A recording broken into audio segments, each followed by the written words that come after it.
ETV ప్రేక్షకులకి నమస్కారం. శుభమస్తు కార్యక్రమానికి స్వాగతం. ఈనాడు శుభమస్తు కార్యక్రమంలోని గ్రహఫల మంచంలో గ్రహాల యొక్క స్థితిగతులు, వాటి యొక్క శుభాశుభ ఫలితాల గురించి పరిశీలిద్దాం. అలాగే ఈరోజు ద్వాదశ రాశుల వారికి అదృష్ట సంఖ్య, అదృష్ట వర్ణం, ప్రతికూల గ్రహాల దోష నివృత్తికే ఎటువంటి పరిహారాలు పాటించాలి అనేటువంటి విషయాలు తెలుసుకుందాం. ఈరోజు స్థిరవారం లేదా శనివారం. శని యొక్క పరిపాలన పూర్తిగా ఉంటుంది. శనివారం రోజున ఎటువంటి పనులు చేయకూడదు అనేటువంటి విషయాన్ని శ్రేయస్వంశంలో తెలుసుకుందాం. ముందుగా నేటి పంచాంగ వివరాలు. శ్రీ శోభకృతనామ సంవత్సరం, ఉత్తరాయణం, శిశిర ఋతువు, మాఘమాసం, శుక్లపక్షం. ఈరోజు తిథి శుద్ధ అష్టమి మధ్యాహ్నం 1:18 వరకు ఉంది. అనంతరం తిథి శుద్ధ నవమి. నక్షత్రం కృత్తిక మధ్యాహ్నం 1:39 వరకు. అనంతరం నక్షత్రం రోహిణి. రాహుకాలం ఉదయం 9 గంటల నుంచి 10:30 వరకు. ఇప్పుడు గ్రహాల యొక్క స్థితిగతులు పరిశీలిద్దాం. బృహస్పతి సంచారం మేషక్షేత్రంలో మిత్రక్షేత్రం, చంద్ర సంచారం వృషభ క్షేత్రంలో ఉచ్చస్థితి, కేతు సంచారం కన్యాక్షేత్రంలో, కుజ బుధ శుక్రుల సంచారం మకర క్షేత్రంలో, కుజుడికి ఉచ్చస్థితి, రవి శనుల సంచారం కుంభక్షేత్రంలో, శనికి స్వక్షేత్ర స్థితి, రాహు సంచారం మీనక్షేత్రంలో. ఇది ఈ రోజు ఉన్నటువంటి గ్రహస్థితి. దీని ఆధారంగా ద్వాదశ రాశుల వారికి ఏర్పడేటువంటి శుభాశుభ ఫలితాలు గోచారపరంగా సూచనప్రాయంగా తెలుసుకుందాం. ముందుగా మేషరాశి.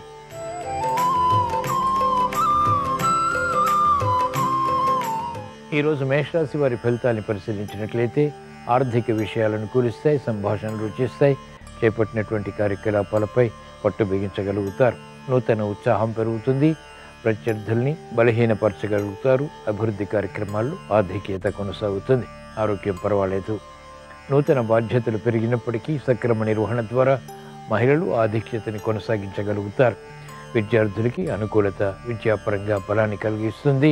మెరుగైనటువంటి అవకాశాలు ఉద్యోగస్తులకి లభిస్తాయి. కార్యాచరణలో విధి విధానాలు వ్యవసాయ రంగం వారికి లాభిస్తాయి. వైద్య వృత్తి వారికి అత్యంత అనుకూలం. న్యాయవాద వృత్తి వారికి ఆకస్మిక ఆదాయం పెరుగుతుంది.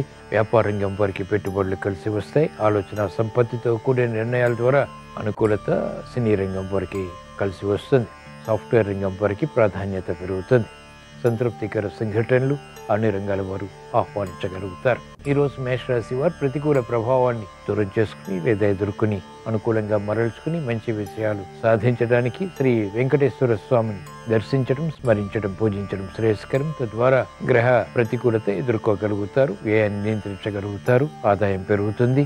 సంతోష వార్తలు వింటారు. మానసిక క్లేశాలు కనుమరుగవుతాయి. ప్రశాంతత పెరుగుతుంది. ఈరోజు మేషరాశి వారి అదృష్ట సంఖ్య 3. ఈరోజు మేషరాశి వారి అదృష్ట వర్ణం పసుపు.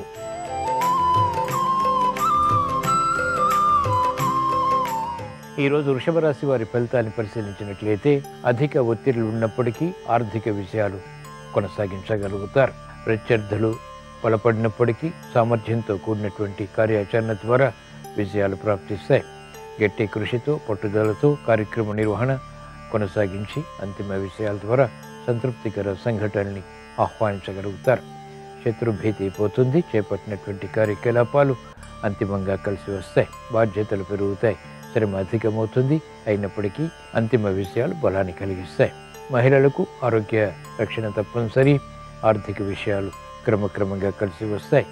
విద్యార్థులకి విద్యాపరమైనటువంటి విషయాల్లో సూక్ష్మత పెరుగుతుంది. అభివృద్ధి వ్యవసాయ రంగం వారికి కొనసాగుతుంది. వైద్య వృత్తి వారికి ఆదాయం పెరుగుతుంది. న్యాయవాద వృత్తి వారికి సంకట పరిస్థితులు, సమస్యలు పరిష్కరింపబడతాయి. సాఫ్ట్వేర్ రంగం వారికి ప్రాధాన్యత పెరుగుతుంది. మెరుగైనటువంటి అవకాశాలు వృత్తిలో లభిస్తాయి. ఆదాయం పెరుగుతుంది. క్రమశిక్షణతో కూడినటువంటి నిర్ణయాలు ఉపాధ్యాయ వృత్తి వారు తీసుకోగలుగుతారు. సినీ రంగం వారికి మంచి అవకాశాలు వృత్తిపరంగా ఆకస్మికంగా లభిస్తాయి.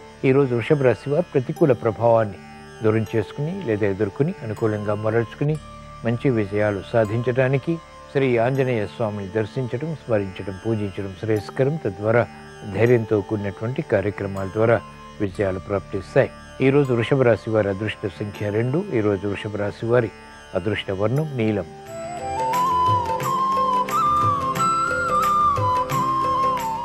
ఈరోజు మిథున రాశి వారి ఫలితాన్ని పరిశీలించినట్లయితే ఆకస్మిక చిక్కులు, సమస్యలు వేగవంతంగా పరిష్కరింపబడతాయి. కఠిన నిర్ణయాలు వృత్తిపరంగా తీసుకోగలుగుతారు. ప్రాముఖ్యతతో కూడినటువంటి అనుకూలత ఆర్థిక పరంగా కలిసి వస్తుంది. ప్రత్యర్థులు బలపడినప్పటికీ చేపట్టినటువంటి కార్యక్రమాల ద్వారా వారిని లొంగ తీసుకుని తద్వారా విజయాలు సాధించగలుగుతారు. మెరుగైనటువంటి అవకాశాలు మహిళలకు క్రమక్రమంగా లభిస్తాయి. పట్టుదల తప్పనిసరి. విద్యార్థులకి గట్టి కృషితో కూడినటువంటి కార్యాచరణ ద్వారా విజయాలు చేజిక్కించుకునేటువంటి అవకాశాలు దగ్గరవుతాయి. సాఫ్ట్వేర్ రంగం వారికి అత్యంత అనుకూలం. ప్రాధాన్యతతో కూడినటువంటి నిర్ణయాలు వైద్య వృత్తి వారికి లాభిస్తాయి. న్యాయవాద వృత్తి వారికి ఆదాయం పెరుగుతుంది. సంకట పరిస్థితులకు, సమస్యలకు వ్యవసాయ రంగం వారికి పరిష్కారాలు లభిస్తాయి. నూతన ఉత్సాహం ఉపాధ్యాయ వృత్తి వారికి పెరుగుతుంది.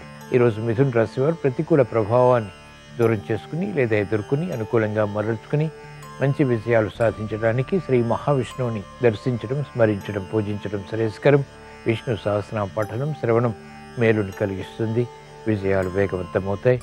ఆత్మవిశ్వాసాన్ని పెంపొందింపచేసుకోగలుగుతారు. ఈరోజు మిథున రాశి వారి అదృష్ట సంఖ్య 5. ఈరోజు మిథున రాశి వారి అదృష్ట వర్ణం ఆకుపచ్చ.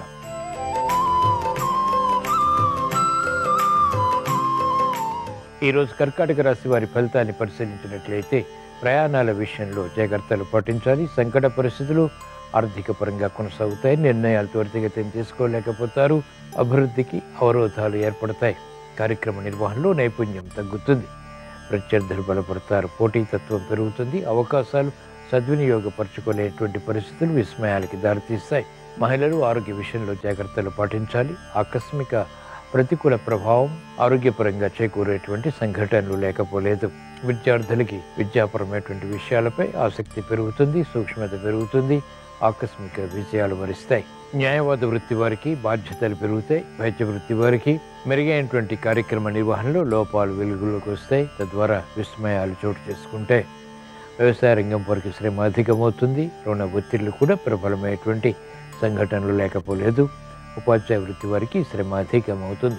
ఈరోజు కర్కాటక రాశి వారు ప్రమాదాలు దూరం చేసుకోవటానికి, ప్రతికూల ప్రభావాలు అనుకూలంగా మరల్చుకుని ఎదుర్కొని విజయాలు సాధించడానికి శ్రీకృష్ణ పరమాత్మని దర్శించడం, స్మరించడం, పూజించడం శ్రేయస్కరం. భగవద్గీత పఠనం, శ్రవణం మేలు కలిగిస్తుంది. గ్రహాతి ప్రతికూలతని ఎదుర్కొనేటువంటి శక్తి సామర్థ్యాలు పెంపొందింపచేసుకుని తద్వారా విజయాలు పొందగలుగుతారు.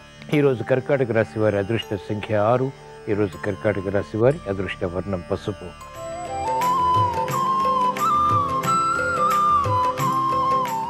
ఈరోజు సింహరాశి వారి ఫలితాలని పరిశీలించినట్లయితే ఆకస్మిక విషయాలు ఆర్థిక పరంగా చేకూరుతాయి. కుటుంబ బాధ్యతలు సక్రమంగా నిర్వహించగలుగుతారు. మంచి అవకాశాలు సద్వినియోగపరచుకోగలుగుతారు. ఆసక్తితో కూడినటువంటి అంశాలు వృత్తి, వ్యాపార, ఉద్యోగ సంబంధిత కార్యకలాపాల్లో ఎదుగుదలని కలిగిస్తాయి. ఆశాజనకమైనటువంటి వాతావరణంతో కార్యక్రమాలు చేపట్టి మంచి విజయాలు పొందగలుగుతారు. ఆరోగ్యం పదిలం. ఆర్థిక విజయాలు అనుకూలం. కార్యక్రమాలు మహిళలు నేర్పరితనంతో కొనసాగించి విజయాలు పొందగలుగుతారు. చాకచక్యం పెరుగుతుంది. అభివృద్ధి వ్యాపార రంగం వారికి ఆకస్మికంగా పెరుగుతుంది. అంతులేని విజయాలు క్రీడారంగం వారు సాధించగలుగుతారు. మెరుగైనటువంటి అవకాశాలు వ్యవసాయ రంగం వారు పొందగలుగుతారు. అభివృద్ధితో కూడినటువంటి ఆసక్తికరమైనటువంటి ఆచరణ యోగ్యమైనటువంటి కార్యాచరణ ఉపాధ్యాయ వృత్తి వారికి లాభిస్తుంది. వైద్య వృత్తి వారికి అత్యంత అనుకూలం. న్యాయవాద వృత్తి వారికి ఆదాయం పెరుగుతుంది. సినీ రంగం వారికి గుర్తింపు లభిస్తుంది. కార్యక్రమాలు వేగవంతంగా సాఫ్ట్వేర్ రంగం వారు పూర్తి చేయగలుగుతారు. ఉన్నతిని పొందగలుగుతారు. ఈరోజు సింహరాశి వారు ప్రతికూల ప్రభావాన్ని దూరం చేసుకుని లేదా ఎదుర్కొని అనుకూలంగా మరల్చుకుని మంచి విజయాలు సాధించడానికి శ్రీ మహావిష్ణువుని దర్శించడం, స్మరించడం, పూజించడం శ్రేయస్కరం. ఈరోజు సింహరాశి వారి అదృష్ట సంఖ్య 2. ఈరోజు సింహరాశి వారి అదృష్ట వర్ణం తెలుపు.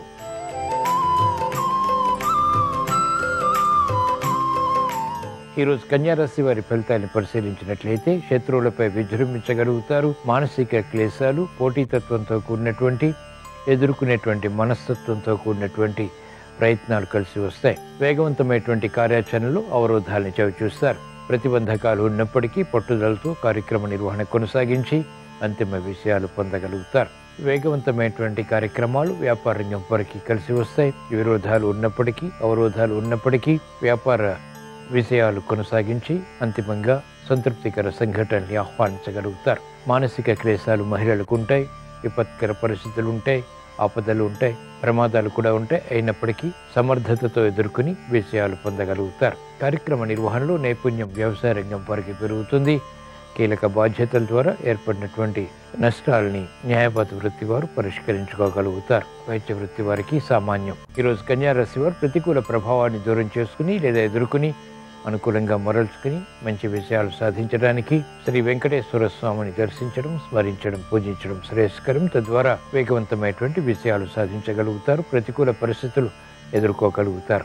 ఈరోజు కన్యారాశి వారి అదృష్ట సంఖ్య 8. ఈరోజు కన్యారాశి వారి అదృష్ట వర్ణం నీలం.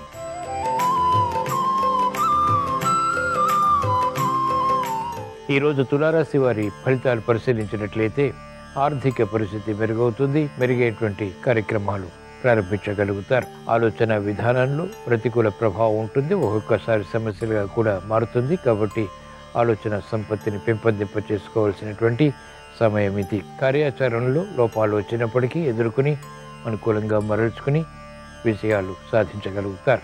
రాజకీయ రంగం వారికి విరోధాలు ప్రబలమవుతాయి. చేపట్టినటువంటి కార్యకలాపాలు విద్యార్థులకు ఉపకరిస్తాయి. సాహస నిర్ణయాల ద్వారా విజయాలు పొందగలుగుతారు. వ్యవసాయ రంగం వారికి ప్రాధాన్యత పెరుగుతుంది. న్యాయవాద వృత్తి వారికి అనుకూల పరిస్థితులు వృత్తిలో లభిస్తాయి. పోటీని తట్టుకోగలుగుతారు. శక్తి సామర్థ్యాలు పెంపొందింప చేసుకోగలుగుతారు. శోభతో కూడినటువంటి కార్యక్రమాలు మహిళలకు లాభిస్తాయి. సంబంధ బాంధవ్యాలు మెరుగవుతాయి. చేపట్టినటువంటి కార్యకలాపాలు విజయాలకి దారితీస్తాయి. ఈరోజు తులారాశి వారు ప్రతికూల ప్రభావాన్ని ఎదుర్కోవటానికి, అనుకూల ఫలితాలు వేగవంతంగా సాధించడానికి శ్రీ మహావిష్ణువుని దర్శించడం, స్మరించడం, పూజించడం శ్రేయస్కరం. విష్ణు సహస్రనామ పఠనం, శ్రవణం మేలుని కలిగిస్తుంది. ప్రతిబంధకాల్ని దూరం చేస్తుంది. ఈరోజు తులారాశి వారి అదృష్ట సంఖ్య 8. ఈరోజు తులారాశి వారి అదృష్ట వర్ణం నీలం.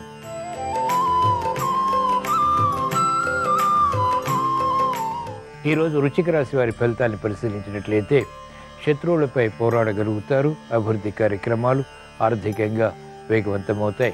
నిజమైనటువంటి కార్యాచరణ ఆర్థిక పరంగా కొనసాగించడానికి చేసేటువంటి ప్రయత్నాలు సత్ఫలితాల్ని కలిగిస్తాయి. ఆర్థిక వ్యవహారాల్లో ఆచితూచి వ్యవహరించి మహిళలు విజయాలు పొందగలుగుతారు. అభివృద్ధి కార్యక్రమాలు విద్యార్థులకి లాభిస్తాయి.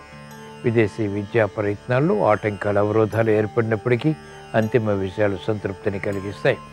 గట్టి పట్టుదలతో కూడిన కార్యక్రమ నిర్వహణ వ్యవసాయ రంగం వారికి ఉపకరిస్తుంది, ఉన్నతిని కలిగిస్తుంది. సాఫ్ట్వేర్ రంగం వారికి మానసిక చిరాకులు ప్రబలమవుతాయి. ఆశించినటువంటి కార్యక్రమ నిర్వహణ నిర్విఘ్నంగా కొనసాగించలేకపోతారు. రాజకీయ రంగం వారికి ప్రత్యర్థులు బలపడతారు. ఆశాజనకమైనటువంటి వాతావరణం న్యాయవాద వృత్తి వారికి తగ్గుతుంది. వైద్య వృత్తి వారికి క్లిష్ట పరిస్థితులు వృత్తిపరంగా కొనసాగుతాయి. నిర్ణయాలు తీసుకోలేకపోతారు. ఈరోజు వృశ్చిక రాశి వారు ప్రతికూల ప్రభావాన్ని దూరం చేసుకుని లేదా ఎదుర్కొని అనుకూలంగా మరల్చుకుని మంచి విజయాలు సాధించడానికి ఈశ్వర స్మరణ, ఈశ్వరాభిషేకం, ఈశ్వర దర్శనం వంటి ప్రక్రియలు ఉపకరిస్తాయి. తద్వారా వేగవంతమైనటువంటి విజయాలు సాధ్యపడతాయి. గ్రహ ప్రతికూలతని సమర్థవంతంగా ఎదుర్కోగలుగుతారు. అనుకూలత సాధించగలుగుతారు. ఈరోజు వృశ్చిక రాశి వారి అదృష్ట సంఖ్య 2. ఈరోజు వృశ్చిక రాశి వారి అదృష్ట వర్ణం తెలుపు.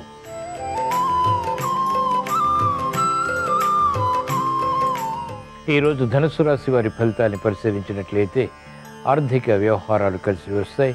నూతన ఉత్సాహం పెరుగుతుంది. మానసిక ధైర్యం కొనసాగుతుంది. శత్రువులపై విజృంభించగలుగుతారు. విద్యా విషయాలు అనుకూలిస్తాయి. గృహ నిర్మాణాది కార్యక్రమాలు లాభిస్తాయి. అభివృద్ధికి చేసేటువంటి కార్యక్రమాల్లో ప్రోత్సాహం కొనసాగుతుంది. మహిళలకు అత్యంత ప్రాధాన్యతతో కూడినటువంటి నిర్ణయాలు లాభిస్తాయి. క్లిష్ట సమస్యలు విద్యార్థులు పరిష్కరించుకోగలుగుతారు. ధైర్యంతో కూడిన సాహసోపేతమైనటువంటి నిర్ణయాలు క్రీడా రంగం వారికి స్ఫూర్తిని కలిగిస్తాయి. వివేకంతో కూడినటువంటి ఆలోచన సంపత్తి ఉపాధ్యాయ వృత్తి వారికి లాభిస్తుంది. వైద్య వృత్తి వారికి కలిసి వస్తుంది. మెరుగైనటువంటి అవకాశాలు న్యాయవాద వృత్తి వారు పొందగలుగుతారు. వ్యవసాయ రంగం వారికి వృత్తిపరమైనటువంటి వ్యవహారాల్లో నేర్పరితనం, నైపుణ్యం బట్టి పెరుగుతాయి.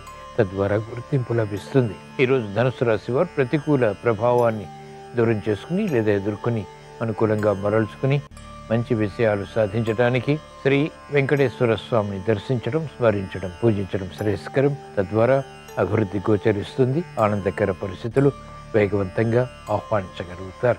ఈరోజు ధనుస్సు రాశి వారి అదృష్ట సంఖ్య 6. ఈరోజు ధనుస్సు రాశి వారి అదృష్ట వర్ణం పసుపు.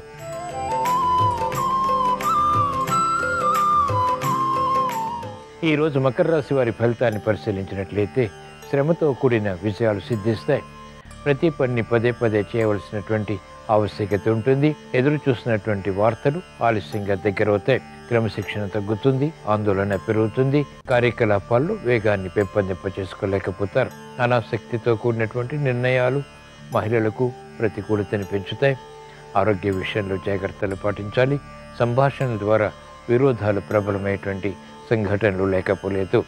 విద్యార్థులకి సమయస్ఫూర్తి తప్పనిసరి, ఆలోచన సంపత్తి తప్పనిసరి. కార్యకలాపాల్లో వేగం వ్యవసాయ రంగం వారికి తగ్గుతుంది. మెరుగైనటువంటి నిర్ణయాలు తీసుకోలేకపోతారు. న్యాయవాద వృత్తి వారికి కోర్టు సంబంధిత కార్యకలాపాల్లో జాప్యాలు కొనసాగుతాయి. వైద్య వృత్తి వారికి సమర్థత తగ్గుతుంది, ఆందోళన పెరుగుతుంది.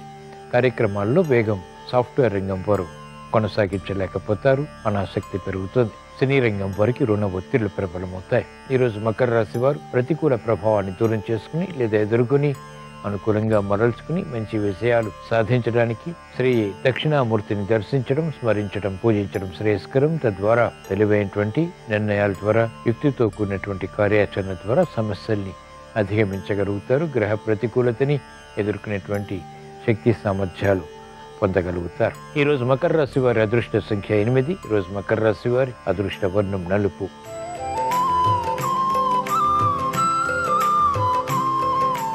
ఈరోజు కుంభరాశి వారి ఫలితాన్ని పరిశీలించినట్లయితే శ్రమ అధికమవుతుంది. చేపట్టినటువంటి కార్యకలాపాల్లో విముఖత ఉంటుంది. ఆకస్మిక ఖర్చులు ప్రబలమవుతాయి. ఆశించినటువంటి ప్రయోజనకర కార్యక్రమ నిర్వహణ ఆలస్యంగా పూర్తి చేయగలుగుతారు. కార్యక్రమ నిర్వహణలో నైపుణ్యం తగ్గుతుంది. ఆశాజనకమైనటువంటి వాతావరణం వృత్తి, వ్యాపార, ఉద్యోగ సంబంధిత కార్యకలాపాల్లో ప్రభావాన్ని చూపించలేకపోతుంది. మెరుగైనటువంటి అవకాశాలు వ్యాపార రంగం వారికి తగ్గుతాయి. పోటీ పెరుగుతుంది. ఇతరులు నమ్మి మోసపోయేటువంటి సంఘటనలు వ్యాపార పరంగా కొనసాగుతాయి. కార్యక్రమ నిర్వహణలో నైపుణ్యం మహిళలు కొంతవరకు కొనసాగించగలుగుతారు. ఆరోగ్య విషయంలో జాగ్రత్తలు పాటించాలి. ఆకస్మిక చిక్కులు వైద్య వృత్తి వారికి లేకపోలేదు. సమస్యలు జటిలమైనటువంటి పరిస్థితులు న్యాయవాద వృత్తి వారు ఎదుర్కోవాల్సి వస్తుంది. వ్యవసాయ రంగం వారికి శ్రమ అధికమవుతుంది. సాఫ్ట్వేర్ రంగం వారికి అభద్రతా భావం పెరుగుతుంది. ఆశించినటువంటి కార్యక్రమాలు సినీ రంగం వారు పూర్తి చేయలేకపోతారు. ఈరోజు కుంభరాశి వారు ప్రతికూల ప్రభావాన్ని దూరం చేసుకుని లేదా ఎదుర్కొని అనుకూలంగా మరల్చుకుని మంచి విషయాలు సాధించడానికి ఏలినాటి శని ద్వారా, ఇతర గ్రహ ప్రతికూలత ద్వారా ఏర్పడేటువంటి విఘ్నాలు, అవరోధాలు దూరం చేసుకోవటానికి, విజయాలు సాధించడానికి శ్రీ ఆంజనేయ స్వామిని దర్శించడం, స్మరించడం, పూజించడం శ్రేయస్కరం. తద్వారా మానసిక క్లేశాలు కొనమరుగవుతాయి. మానసిక భీతి పోతుంది. ధైర్యంతో కూడినటువంటి, ప్రశాంతతతో కూడినటువంటి కార్యాచరణ ద్వారా విజయాలు సాధ్యపడతాయి. ఈరోజు కుంభరాశి వారి అదృష్ట సంఖ్య 8. ఈరోజు కుంభరాశి వారి అదృష్ట వర్ణం నీలం.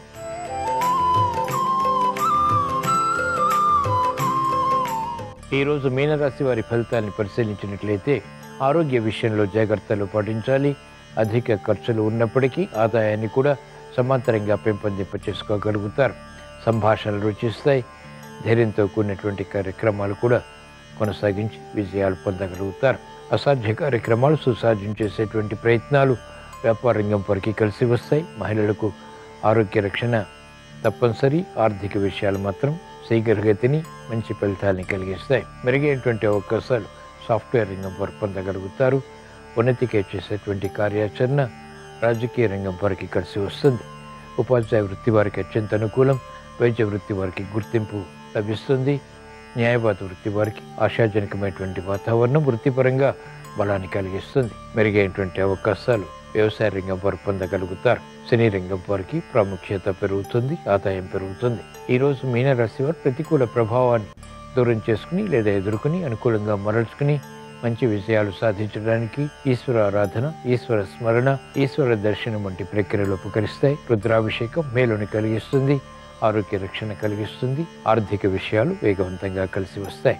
ఈరోజు మీన రాశి వారి అదృష్ట సంఖ్య 2. ఈరోజు మీన రాశి వారి అదృష్ట వర్ణం పసుపు. ఇవి ఈరోజు ద్వాదశ రాశుల వారికి ఏర్పడేటువంటి శుభాశుభ ఫలితాలు. ద్వాదశ రాశుల వారికి ఆర్థిక విజయాలు చేకూరాలని, రుణ ఒత్తిళ్లు దూరం కావాలని, నేర్పరితనంతో కూడిన విషయాలు సాధించాలని, అభివృద్ధి కార్యక్రమాలు అనుకూలతని పెంచాలని శనివారం సందర్భంగా శ్రీ వెంకటేశ్వర స్వామిని స్మరిస్తూ ప్రార్థిస్తూ స్వస్తి. శ్రీరస్తు శుభమస్తు. శనివారానికి అధిపతి శనిదేవుడు కాబట్టి శనిదేవుడి అనుగ్రహం కలగాలంటే శనివారం రోజు కొన్ని పనులు జాగ్రత్తగా నిర్వహించాలని పురాణాల్లో చెప్తున్నారు. శనివారం శనిదేవుడికి ఇష్టమైనటువంటి నువ్వుల నూనె గృహానికి తీసుకొని రాకూడదు. ఎవరి నుంచి అప్పుగా కూడా నువ్వుల నూనె గృహానికి తీసుకొని రాకూడదు. శనివారం ఉప్పు కొనకూడదు. అలాగే తెలియక ఒకవేళ శనివారం రోజు ఉప్పు కొన్నట్లయితే ఆ కొన్న ఉప్పుని ఆ రోజు ఉపయోగించరాదు. శనివారం అగ్గిపెట్టె, సూది, బొగ్గులు ఇలాంటివి కొనరాదు. అలాగే శనివారం రోజు గుమ్మడికాయ, ఇనుము గృహంలోకి తీసుకొని రాకూడదు. శనివారం శనిదేవుడికి ఇష్టమైనటువంటి నల్లటి మినప్పప్పు, తోటకూర ఇంట్లోకి తీసుకొని రాకూడదు. శనిదేవుడు న్యాయానికి ప్రతీక కాబట్టి శనివారం రోజు ఎవరిని దూషించరాదు. ఈ నియమాలు శనివారం రోజు పాటించినట్లయితే శనిదేవుడిని ప్రసన్నం చేసుకోవచ్చు, సకల శుభాలను సిద్ధింపజేసుకోవచ్చు.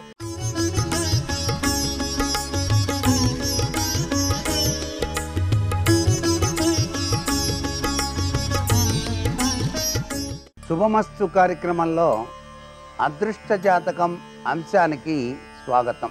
భగవంతుడు ప్రసాదించిన అమృతతుల్యవంతమైనటువంటి ఈ మానవ జీవితంలో మనిషి యొక్క లక్షణాలు అదృష్ట ప్రభావాన్ని మనకు గ్రహింపచేస్తాయి. కొంతమంది నవ్వుతూ ఉన్నప్పుడు బుగ్గల మీద తొట్టలు పడతాయి. చెక్కిళ్లపై రేఖలు, తొట్టలు, నొక్కులు ఇవన్నీ కూడా అదృష్ట జాతకుల యొక్క ప్రభావమే.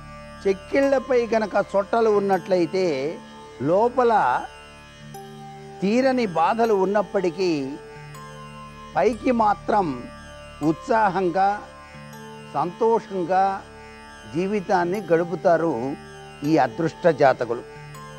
ఒక రకంగా భాగ్యవంతులే అని చెప్పేసి అనవచ్చు.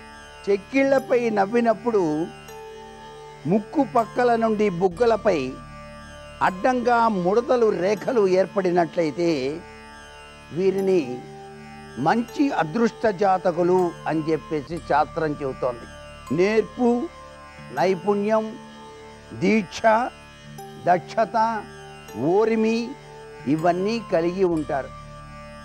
మంచి పరిపాలనా దక్షులుగా, పదవీ బాధ్యతలు కలవారుగా, ధనధాన్యాలు సమృద్ధిగా వీళ్ళకి ఎక్కువగా ఉంటాయి అంటుంది అదృష్ట జాతకుల విషయాల్లో. బుగ్గలపై నవ్వినప్పుడు 3 వరకు లేక 4 వరకు నిలువు రేఖలు ఏర్పడినట్లయితే వీరు అదృష్టవంతులు. ధనధాన్యాలు, సుఖ సౌఖ్యాలు, భోగభాగ్యాలు, వస్తువాహనాలు అన్నీ కూడా ఉంటాయి. కానీ కొద్దిగా అప్పుడప్పుడు కుటిల మనస్తత్వం కూడా వస్తుంది. ఈ విధమైన సొట్టలు పడ్డప్పుడు బుగ్గల మధ్య నుండి లేదా అడుగు భాగం నుంచి గడ్డం చివరి వరకు మడతలు గనక ఉన్నట్లయితే చాలా భాగ్యవంతులే వీళ్ళు కూడా. తెలివితేటలు బాగా ఉంటాయండి. వాక్చతురత చాలా చక్కగా ఉంటుంది. కానీ వాచాలత్వం మాత్రం అధికంగా ఉంటుంది వీళ్ళకి. ఇది శాస్త్ర పరిజ్ఞానం. చాలా అనుభవంతో మహనీయులు చెప్పినటువంటి విశేషాంశాలన్నమాట. ఈ యొక్క బుగ్గల గుండా ముక్కు పుటముపై భాగం నుండి నోటి కింది పెదవి వరకు కూడాను ముడతలు గనక ఉన్నట్లయితే ఈ విధంగా ఉన్నవాళ్ళు భాగ్యవంతులే. ఉత్సాహం, ఉల్లాసం వాళ్ళ ఎక్కువ. వీళ్ళకి ఉద్వేగం, ఉత్సాహం వాళ్ళు ఎక్కువగా ఉంటాయి. ఆత్మస్థుతి బాగా చేసుకుంటారు. వీళ్ళు ఆత్మస్థుతి చేసుకుంటారు. నేను ఆ పని చేశాను, ఈ పని చేశాను, ఈ కార్యక్రమాలన్నీ చేశాను అంటూ ఉంటారు అన్నమాట. బుగ్గలపై పెదవుల అంచున అనగా చివర అన్నమాట చొట్ట గనక పడ్డట్టయితే చాలా చాలా చాలా అదృష్టవంతులు అవుతారండి వీళ్ళు. దేనికి అసలు లోటే ఉండదు. నిత్యోల్లాసంగా ఉంటారు. జీవితం అంతా నిత్య సంతోషం. ఇంత గొప్ప అదృష్టం కలిగిన జాతకులు అన్నమాట వీళ్ళు. ఇదంతా కూడా వాళ్ళ యొక్క చెక్కిళ్లపై రేఖల యొక్క ప్రభావాన్ని బట్టి మనం అంచనా వేసుకోవచ్చు. అలాగే ఈ గడ్డం కింద సొట్ట కనుక ఉంటే సౌందర్యోపాసకులుగా ఉంటారు. గడ్డం వెనుకకు వంగి ఉన్నట్లయితే కార్యదీక్ష, శ్రద్ధ ఎక్కువగా ఉంటుంది. తృప్తికర జీవితం గడుపుతారు. గడ్డం ముందు వైపుకు పొడుచుకొని వచ్చినట్లయితే మితవ్యయం చేస్తారు. అసలు డబ్బులు ఖర్చు పెట్టరు. చాలా జాగ్రత్తగా ఉంటారు. లోపలికి అదిమినట్టుగా కనుక గడ్డ ఉంటే కఠినత్వం ఎక్కువగా ఉంటుంది. చతురముగా కనుక ఉన్నట్లయితే ధైర్య సాహసాలు చాలా మెండుగా ఉంటాయి. రుజు ప్రవర్తన, దాపరికం అనేటువంటిది ఎరగరు వీళ్ళు. చాలా కోమలంగా కనుక గడ్డం ఉన్నట్లయితే సుఖ సంతోషాలు భోగభాగ్యాలతో విరాజిల్లుతారు అని చెప్పేసి శాస్త్రం. నోటిని చుట్టినట్టు నిండుగా గుండ్రంగా ఉన్నట్లయితే రకరకాలైనటువంటి రుచులు కోరుకుంటూ ఉంటారు వీళ్ళు. గడ్డం ఇంగ్లీషు డబ్ల్యూ ఆకారంలో కనుక ఉన్నట్లయితే రాజయోగం పడుతుంది. ఇక్కడ డబ్ల్యూ లాగే కొంతమందికి ఉంటుంది. అలా ఉన్నటువంటి వారికి రాజయోగం, మహాసౌఖ్యం, కళా పోషకులు అవుతారు, మహాధనవంతులు, కీర్తివంతులు అవుతారండి. పెదాల మధ్య కనుక సొట్ట కనుక ఉన్నట్లయితే దేనికి కదవ ఉండదు, తృప్తిగా ఉంటారు. అప్పుడప్పుడు కొద్దిగా మానసికంగా ఆలోచన ఎక్కువ చేస్తారు. విశాలమైనటువంటి కన్నులు, ప్రేమ, వాక్పటిమ, చక్కని నడవడి, భోగభాగ్యాలు కలవారుగా కీర్తించబడతారు అదృష్ట జాతకులు. పెద్దగా పొడవుగా గనక కన్నులుంటే సూక్ష్మ బుద్ధియే కానీ అవినీతి, మోసము, కపటము కలవారుగా ఉంటారు. చిన్నగా గనక ఉంటే సూక్ష్మగ్రాహులుగా, బుద్ధిజీవులుగా, జాగ్రత్త పడేవాళ్ళుగా ఉంటారు. దూర దీర్ఘ ఆలోచన పరులుగా ఉంటారు. తీక్షణమైనటువంటి కనులు గనక ఉంటే కోప స్వభావులుగా మారతారు అని శాస్త్రం. ఎరుపు కొలుపు కన్నులున్నటువంటి వాళ్ళు కోపిష్ఠులుగా ఉంటారు. కళ్ళు ఎర్రగా ఉంటాయి కొంతమంది లోపల. వాళ్ళు చాలా కోపిష్ఠులుగా ఉంటారు. ఒకరిపైన అధికారం సలిపే వాళ్ళుగా ఉంటారు. చంచలంగా ఉన్నటువంటి వాళ్ళు కార్యసాధకులుగా ఉంటారు. విజయ పరంపరలు ఎక్కువగా ఉంటాయి. పట్టుదల కలవారుగా కూడా ఉంటారు. జాలి గులిపేటువంటి కనులు ఉన్నటువంటి వాళ్ళు కొద్దిగా తనలో మాటను దాచుకుంటారు.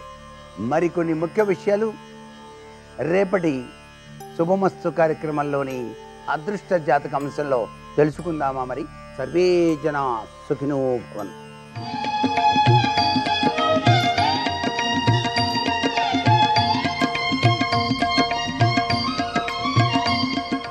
శుభోదయం.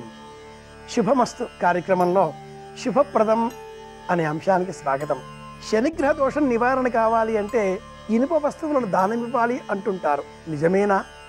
శనిగ్రహానికి ఇనుప వస్తువులకు లేక ఇనుము అనే లోహానికి ఉన్న సంబంధం ఏమిటి? ప్రశ్న సులభమే, కానీ సమాధానం కొండంత అని మనమంతా కూడా ఊహించాలి. శాస్త్రాలలో, పురాణాలలో, ఇతిహాసాలలో అనేక విషయములు బోధింపబడి ఉన్నప్పుడు అవన్నీ కూడా వైజ్ఞానిక అంశాలుగానే మనం స్వీకరించాలి. ఇనుము అనే ఈ లోహం పైన తడి, చెమ్మ, చంద్ర సంబంధితంగా ఆర్ద్రత సోకిన ఎడల తుప్పు పడుతుంది, రజను ఏర్పడుతుంది. ఇనుము ఆ లోహం విధ్వంసమవుతుంది. చంద్రుడికి ఆర్ద్రత కారణం, చంచలంగా ఉండే స్వభావం కారణం, వృద్ధిక్షయాలు కారణం. శనికి సంబంధించి నిశ్చలత్వం, అలాగే కలకాలం ఉండాలి అనేటటువంటి కోరిక, శుభ్రత లేకపోవడం, బద్ధకం, జాడ్యం, రోగ కారణం, ఇవన్నీ శనిగ్రహ కారణాలు. ఆర్ద్రత రూపంలో ఉండేటటువంటి తడి సోకిన కారణంగా వచ్చేటటువంటి ఈ రజను సూర్య సంబంధితమైన అంశంగా ఎరుపు వర్ణంలో మనకు భాషిస్తుంది. శని సూర్యకుమారుడు. సూర్యగ్రహం తూర్పు వైపున ప్రయాణించే లక్షణం కలది కాగా శనిగ్రహం పడమర వైపుగా ఉండేటటువంటి స్వభావం కలది. ఉభయతారకంగా అన్ని గ్రహాలకు మిత్రత్వంగా ఉండేటటువంటి లక్షణం కారణంగా చంద్రుడు ఎవరితో ఉంటే వారికి మేలు చేస్తూ ఉంటాడు. శనిగ్రహంతో కూడుకొని ఉన్న ఎడల శనిగ్రహానికే మేలు చేస్తూ ఉంటాడు. అంటే ఆ ఇనుప వస్తువులు వినియోగించిన ఎడల తృప్పు ఏ విధంగా పడుతుందో మనకు కూడా పట్టిన ఆ జాడ్యం వదిలించుకోవాలి అంటే బాగా జరిగింది, పట్టిన తుప్పు వదిలింది అని మన వారు సందర్భోచితంగా సాహిత్య ప్రపంచంలో కొన్ని ప్రమాణాలు పలుకుతూ ఉంటారు. చంద్ర సంబంధంగా నీటిని వినియోగించి నీరు విడిచిపెడుతూ ఈ నువ్వులు లేదా ఇనుప వస్తువు లేదా దూది ఇలాంటి వాటితో కూడుకున్న శని సంబంధంగా ఉండే దానాలలో నలుపు వర్ణంలో ఉండేటటువంటి ఇనుప వస్తువునే ప్రధానంగా స్వీకరించి దానం ఇచ్చిన ఎడల సమస్తమైనటువంటి శనిగ్రహ దోషాల నుంచి మనం నివారణ పొందవచ్చు అంటుంది పరిహార విజ్ఞాన శాస్త్రం. గమనిస్తే శ్రీపాద సుబ్రహ్మణ్య శాస్త్రి అనే మహానుభావులు రామశాస్త్రి బిఏ అనే ఒకానొక కథానికలో దానం ఇస్తూ శనిగ్రహ దోష నివారణగా ఇనప మేకులు దానం ఇవ్వాలి, ఇనప తట్ట దానం ఇవ్వాలి అనేటటువంటి స్వరూపాన్ని ఆ కథనాత్మకంగా వివరిస్తూ అనేక విషయాలను వైజ్ఞానిక కోణంలో కూడా వివరించి చెబుతారు. సంప్రదాయంలో, సనాతన ధర్మంలో, శాస్త్రాలలో ఏవి ఉన్నవో వాటినే కథకులు సైతం స్వీకరించారు అని చెప్పడానికి ఈ కథ ఒక ప్రామాణికంగా కూడా మనం స్వీకరించాలి. శనిగ్రహ దోష నివారణ నిమిత్తమై ఇనప వస్తువులు వినియోగిస్తాం, నువ్వులు వినియోగిస్తాం, నువ్వుల నూనెను వినియోగిస్తాం, ఉపవాస వ్రతం పాటిస్తాం, నలుపు వర్ణంలో ఉండేటటువంటి వస్తువులు, దుస్తులు, ప్రత్యేకంగా నీలం రంగులో ఉండేటటువంటి దుస్తులు వినియోగిస్తాం. వీటితో పాటుగా యథాశక్తి సాయంత్రం వేళ నవగ్రహ మంటపాన్ని సమీపించి ప్రదక్షిణలు చేస్తూ నీలాం జన సమాభాసం రవిపుత్రం యమాగ్రజం, యమధర్మరాజుకు సోదరుడు ఈ శనిదేవుడు అనేటట్లుగా ఉండేటటువంటి శ్లోకాన్ని సైతం మనం పారాయణ చేస్తూ ఉంటాం. యమధర్మరాజు కారణంగా మనలో కలిగేటటువంటి స్వరూపమే భయం. ఆ భయాన్ని తొలగించేటటువంటి దైవం శనిదేవుడు. మనకు చేతనైనంత సేవ చేస్తూ మనకు చేతనైనంత ఆధ్యాత్మిక మార్గంలో ప్రయాణిస్తున్న ఎడల ఏ విధమైన భయం మన దరి చేరదు. దాని పేరే అపమృత్యు భయం. కనుక ఈ అపమృత్యు భయం నివారించే నిమిత్తమై త్ర్యంబకం జయామహే సుగంధిం పుష్టివర్ధనం ఉర్వారుకమివ బంధనాన్ మహామృత్యుంజయ సంబంధంగా వచ్చేటటువంటి సందర్భాలలో కూడా ఇనుప వస్తువులనే బాణలి లేదా మేకులు, ఇనుప సంబంధంగా ఉండేటటువంటి వస్తు సంభారాలనే దానం ఇస్తూ ఉంటాం, బహుమతులుగా ఎదుటివారికి అందజేస్తూ ఉంటాం. ఈ క్రమంలో ఆరోగ్యం చేకూరాలి అన్నా, ఐశ్వర్యం కలగాలి అన్నా, ఆనందం పొందాలి అన్నా ఇనుప వస్తువులనే వినియోగించాలి అంటుంది శాస్త్రం. ఇనుప వస్తువులతో చేసిన స్వరూపాలలో గజ్జెలు కూడా ఒకటి ప్రత్యేకంగా మనం జ్ఞాపకం తెచ్చుకున్నట్లయితే జ్యేష్ఠాదేవి అలంకరించేటటువంటి స్వరూపంలో ఆ తల్లికి ప్రీతికరమైనటువంటి ఆ అలంకరణ సామాగ్రి ఇనప గజ్జెలు. ఎవరైనా ఇంటిలో దరిద్రం ఓడుతున్నట్లుగా కనిపిస్తే ఇనప గజ్జెల తల్లి అని కూడా సంబోధన చేస్తూ ఉండడం తరచుగా మనం గమనించే అంశం. కానీ ఇనుప వస్తువు దరిద్రాన్ని తొలగించేదిగా ఉండాలి. ఎట్టి పరిస్థితుల్లో కూడా ఇంటిలో ఇనుప వస్తువులు వినియోగించకూడదు. అంటే ఇనుప వస్తువు ఈనాటి కాలంలో సహజమైపోయింది. ఎక్కడ చూసినా కూడా స్టీల్ సామాగ్రిని మనం వినియోగిస్తూ ఉన్నాం. ఇనుప వస్తువులతో వ్యవసాయక పనిముట్లు వినియోగించాలి. పశువులకు దాణా వేసే సమయంలో కానీ, వ్యవసాయ సంబంధంగా చేసేటటువంటి భూ సంబంధ కుజ సంబంధంగా మట్టి పనులలో కానీ ఇనుప సామాగ్రిని, ఇనుప పనిముట్లను, ఇనుప పరికరాలనే వినియోగించాలి. భూమిలో ఒక్క మేకు అలా మనం బిగించిన ఎడల ఆ మేకు కలకాలం పరిపరి విధాలుగా మనకు ఉపయోగపడుతుంది. మట్టి కుజ సంబంధితం. కుజుడికి శనిగ్రహానికి ప్రీతికరం. చంద్రుడికి ఈ కుజుడికి సంబంధం తక్కువ. అది చంద్రమంగళ యోగం అంటూ ఉంటున్నాం. చంద్రుడికి శనికి ఉండే సంబంధం తక్కువ కనుక రజను తుప్పు పడుతుంది. అందుకోసమే శనిగ్రహ నివారణ అంటూ నువ్వులను అలాగే ఇనుప వస్తువులను దానం ఇవ్వాలి అంటుంది ఈ శాస్త్రం. శనిగ్రహ సంబంధంగా వచ్చేటటువంటి దోషాలన్నీ శనిగ్రహం వర్తమాన గోచార స్థితిలో కుంభరాశిలో సంచారం చేస్తున్న కారణం చేత మానసిక రోగాలు ప్రబలే ప్రమాదం ఉంది. ముఖ్యంగా భయం, అనారోగ్యం, మూర్ఛ, తొందరపాటుగా మాట్లాడడం, పడిపోవడం, అశుభ్రతకు లోను కావడం, తిన్న పదార్థం జీర్ణం కాకపోవడం, శరీరంలో రక్త ప్రసార వేగం పడిపోవడం. మకర రాశి, కుంభరాశి, మీనరాశి, కర్కాటక రాశి, సింహరాశి అలాగే వృశ్చిక రాశి, ఈ 6 రాశుల వారికి అధికంగా కలుగుతోంది అని కూడా జ్యోతిర్విజ్ఞానం ప్రత్యేకంగా తెలియజేస్తుంది. ఇలాంటి నేపథ్యంలో శనిగ్రహ దోష నివారణ కోరే క్రమంలో ఇనుప వస్తువులను దానమివ్వాలి అని కూడా ప్రమాణం. ఆధునిక జీవన శైలి అత్యాధునికంగా మారుతున్న నేపథ్యంలో పూర్తిగా నలుపు వర్ణంలో ఉండేటటువంటి ఇనుప వస్తువులను ఎవరూ వినియోగించడం లేదు. ఇలాంటి సందర్భంలో చక్కగా శనిగ్రహ దోష నివారణ కలగాలి అంటే గోవులను రక్షించేటటువంటి సంరక్షణ కేంద్రాలలో, గోశాలలలో గోవులకు వినియోగింపబడే విధంగా స్టీలుతో పరికరాలను అందించాలి. గోవులకు వాటి దీపు రుద్దుకునే నిమిత్తమై, అలుదుకునే నిమిత్తమై, గగురుపాటు పొందే నిమిత్తమై ఏర్పాటు చేసేటటువంటి ఆ స్తంభాన్ని ఇనుపలోహంతో చేసే విధంగా స్టెయిన్లెస్ స్టీల్ అంటాం, అలాంటి ఆ స్టీల్తో ఏర్పాటు చేయవచ్చు. గోవులకు దాణా అందించే క్రమంలో ఉండేటటువంటి గాడి స్టీల్తో ఏర్పాటు చేసి మనం యథాశక్తి ఆర్థికంగా సహకరించవచ్చు.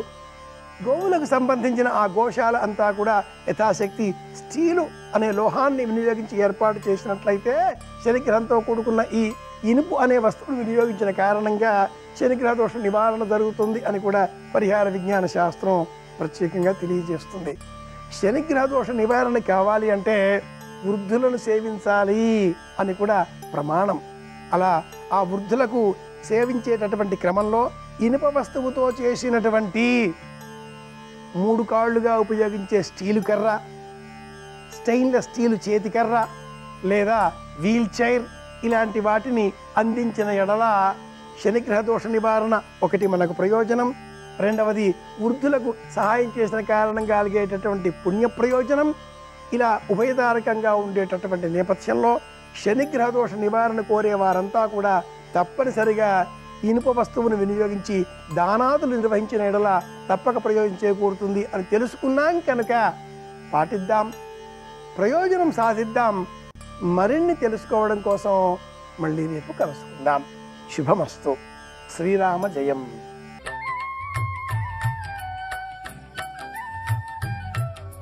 దినకరా శుభకరా దేవా దీనాహార తిమిర సంహార దినకరా శుభకరా.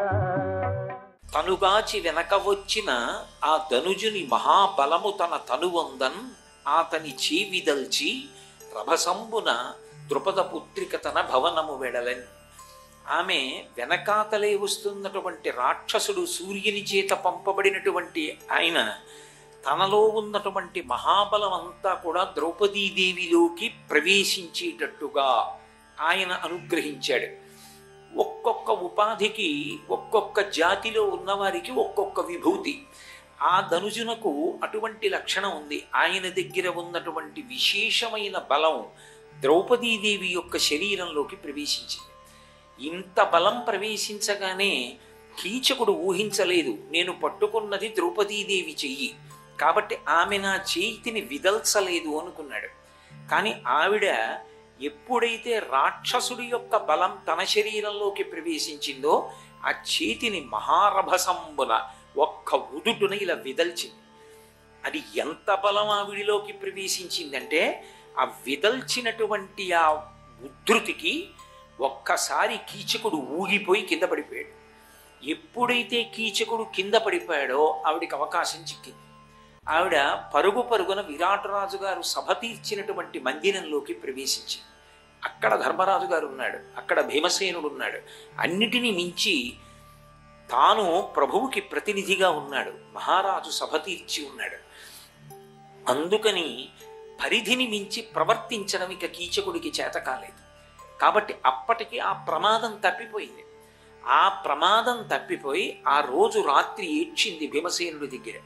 ఏమీ బెంగపెట్టుకోకు, మనం ఆలోచన చేద్దామని ఆ రోజున పాండవులు కూర్చుని ఆలోచన చేసి ద్రౌపదీదేవి యొక్క సంజ్ఞ చేత కీచకుడు ఆ నర్తనశాల ప్రవేశం చేసేటట్టు ద్వంతాకారిత కుంజకుట్టిమ ఘనస్తంభావళీ రూపమన్ ప్రాంతాది ప్రవిభాగ భోగ నిలయ ప్రద్వారమున్ గాతరస్వాంత త్రాసకరంబునై దురభివేశంబైన యాలోను నిశ్చితుడై సతికేలు పట్టుకొని చొచ్చన్ భీముడచ్చుగ్రతన్నంటారు తిక్కన గారు. ఆ ద్రౌపదీదేవి చేయి పట్టుకుని భీమసేనుడు నర్తనశాలలోకి ప్రవేశించడం, ద్రౌపదీదేవియే వచ్చిందనుకుని కీచకుడు భీముడితో సంభాషణ చెయ్యడం, భీముడు కీచకుణ్ణి మట్టు పెట్టడం, ఒక్క రాత్రిలో జరిగిపోయే సంఘటనలన్నీ కూడా. కాబట్టి ఆ క్షణంలో నిజంగా ద్రౌపదీదేవికి ఏదైనా కీడు జరగడానికి కానీ లేదా ఆవిడ తన పాతివ్రత్య ప్రకటనం చేయడం కానీ పాండవులు ప్రత్యక్షంగా జోక్యం చేసుకోవడం కానీ జరిగి ఉంటే ఇంత ధర్మాన్ని పట్టుకున్నటువంటి పాండవులు మళ్ళీ 12 ఏళ్ళు అరణ్యవాసానికి వెళ్ళిపోవలసి ఉండేది. అలా వెళ్ళిపోతే ధర్మం అన్న మాటకు అర్థం ఎక్కడుంది? ఇంకా ధర్మాన్ని పట్టుకున్న వాళ్ళు రక్షింపబడతారు అనడానికి ఉత్తర క్షణంలో కాపాడిన వారెవరు అంటే కర్మసాక్షి అయినటువంటి సూర్య భగవానుడు. మహాభారతంలో కథ వేరొక వేపుకి తిరిగిపోకుండా పాండవుల అజ్ఞాతవాసం పూర్తయిపోవడానికి వచ్చినటువంటి అగ్ని పరీక్షల్లో అత్యంత ప్రధానమైనటువంటి కష్టం కీచకుడి వైపు నుంచే వచ్చింది. కీచకుడి వైపు నుంచి వచ్చినటువంటి అంత పెద్ద కష్టాన్ని పాండవులు కానీ ద్రౌపదీదేవి కానీ అధిగమించగలిగారు, గట్టెక్కగలిగారు అంటే కేవలం సూర్య భగవానుడి యొక్క అనుగ్రహం చేత గట్టెక్కగలిగారు. అందుకే సర్వకాలముల యందు ఆయన యొక్క అనుగ్రహము, ఆయన యొక్క రక్షణ లభిస్తాయి. ఆయన వంక తిరిగి ఒక్క నమస్కారం చేసిందంతే ద్రౌపదీదేవి. మనం ఆయనని నమ్మి భక్తితో ప్రవర్తించినటువంటి కారణం చేత, ధర్మాన్ని పట్టుకున్నటువంటి కారణం చేత ఆ ధర్మమే భగవంతుని యొక్క అనుగ్రహమునకు కారణమవుతుంది. కారణమై సర్వకాలముల యందు కూడా ఏ విధమైనటువంటి ఉపద్రవానికి లోను కాకుండా, తాను ఇక్కట్లు పడవలసినటువంటి అవసరం లేకుండా కాపాడడానికి, భగవంతుని యొక్క అనుగ్రహాన్ని మనకి తెచ్చిపెట్టడానికి ప్రధానము ధర్మము. ఆ ధర్మమునందు అనురక్తి కూడా ఎవరి వలన కలుగుతుంది అంటే భగవంతుని యొక్క అనుగ్రహము చేతనే కలుగుతుంది. అందుకే సూర్యనారాయణమూర్తికి చేసేటటువంటి నమస్కారం ఆయన కర్మసాక్షి కనుక ఆయన ఉన్నాడన్న భావన ఎప్పుడూ తప్పు చేయకుండా కాపాడుతుంటుంది. మీరు చూడండి, తప్పు చేసేటప్పుడు నిజానికి ఎన్ని ఉన్నా కూడా మనిషి తప్పు చెయ్యకుండా కాపాడలేవు. నేను అక్కడే రామాయణం పెట్టినా, అక్కడే భగవద్గీత పెట్టినా, అక్కడే భారతం పెట్టినా తప్పు చేసేవాడు తప్పు చెయ్యకుండా ఉంటాడన్న నమ్మకం లేదు. కానీ తప్పు చేసేటప్పుడు కొంతలో కొంతవాడు భయస్థుడు అనడానికి ఉదాహరణ ఏమిటంటే, ఇంకొకళ్ళు ఉండగా చూస్తుండగా తప్పు చేయడానికి భయపడతాడు అన్నాను అనుకోండి, కొంతలో కొంత సద్బుద్ధి కలిగింది అని. అయ్యో ఇతరులకి తెలిసేట్టుగా తప్పెలా చేస్తాను అన్నపాటి పిరికితనం ఉన్నా గొప్పదే. అది భగవానుడు ఒకడు ఉన్నాడు అన్నాను అనుకోండి, ఆయన సూర్యుడిగా రాత్రి చంద్రుడిగా చూస్తూనే ఉన్నాడు నువ్వేం చేస్తున్నావో అంటే ఇప్పుడు ఆయన చూస్తే ఏమవుతుంది అంటే ఆయన చిత్రగుప్తుడై వ్రాసుకుంటాడు చేసిన పనిని. చిత్రగుప్తుడంటే ఎవరో ఎక్కడో ఉంటారని కాదు, చిత్రంగా ఇక్కడే కూర్చుని గుప్తంగా మనం చేసేటటువంటి పనులన్నీ వ్రాసుకుంటాడు. వ్రాసుకుంటే ఏమవుతుంది, ఇక్కడ చేసేయడం తేలిక. తొందరపాటుతనంతో ఆ పరిధిని అతిక్రమించి యుక్తాయుక్త విచక్షణ లేకుండా ఎలా పడితే అలా మాట్లాడడం, ఎలా పడితే అలా ప్రవర్తించడం, ఏ కర్మ పడితే ఆ కర్మ చేయడం తేలిక. అప్పటికి సుఖంగా ఉంటుంది అనుకుంటే చేసేస్తాడు. కానీ దాని ఫలితాన్ని కూడా మళ్ళీ ఆ జీవుడే అనుభవించాలి. ఈశ్వరుడు వ్రాసుకుని కర్మఫలప్రదాతయ్యి మళ్ళీ ఈ జీవుడు ఇంకొక శరీరంలోకి వెడతాడు. ఈ జీవుడికి ఈ శరీరంతోనే యాత్ర పూర్తయిపోతుందన్న నమ్మకం ఏం లేదు కదా. పునర్జన్మలోకి వెళ్ళాడు అనుకోండి, వెళ్ళిన నాడు చేసినటువంటి కర్మల యొక్క ఫలితాన్ని ఇచ్చినప్పుడు మళ్ళీ నేను అనుభవించాలది. కాబట్టి వద్దు, ఆయన చూస్తున్నాడు, ఆయన అన్నీ వ్రాసుకుంటాడు, వద్దు నాకు అన్న భయం కలగడం, పునర్జన్మ పట్ల భయం కలగడం, పునర్జన్మ సిద్ధాంతాన్ని అంగీకరించడమే సనాతన ధర్మమునకు ప్రాణప్రదమైనటువంటి విషయం. బొట్టు ఎందుకు పెట్టుకుంటారంటే, బొట్టు పెట్టుకున్నాడు అంటే దాని అర్థం ఏమిటంటే పునర్జన్మ సిద్ధాంతమును అంగీకరించినాడు అని గుర్తు. పునర్జన్మ సిద్ధాంతం అంటే ఇదే జీవుడు చేసుకున్న కర్మలను అనుభవించడానికి వేరొక శరీరంలోకి వెడతాడు. చేసుకున్న మంచి కర్మలు ఏమున్నాయో అవి సుఖములవుతాయి, చేసుకున్న పాపకర్మలు ఏమవుతాయో అవి దుఃఖమవుతాయి. నీకు దుఃఖమొద్దు అనుకుంటున్నావా, అసలు దుష్టమైనటువంటి కర్మల జోలికి వెళ్ళకు. ఎందుకు వెళ్ళవద్దు, అవి గమనించి ఫలితం ఇచ్చేవాడు ఒకడు ఉన్నాడు, ఎందుకు చేస్తావు అలాంటి పని? ఆ పని జోలికి వెళ్ళకు. సత్కర్మ ఏదో అదే చెయ్యి.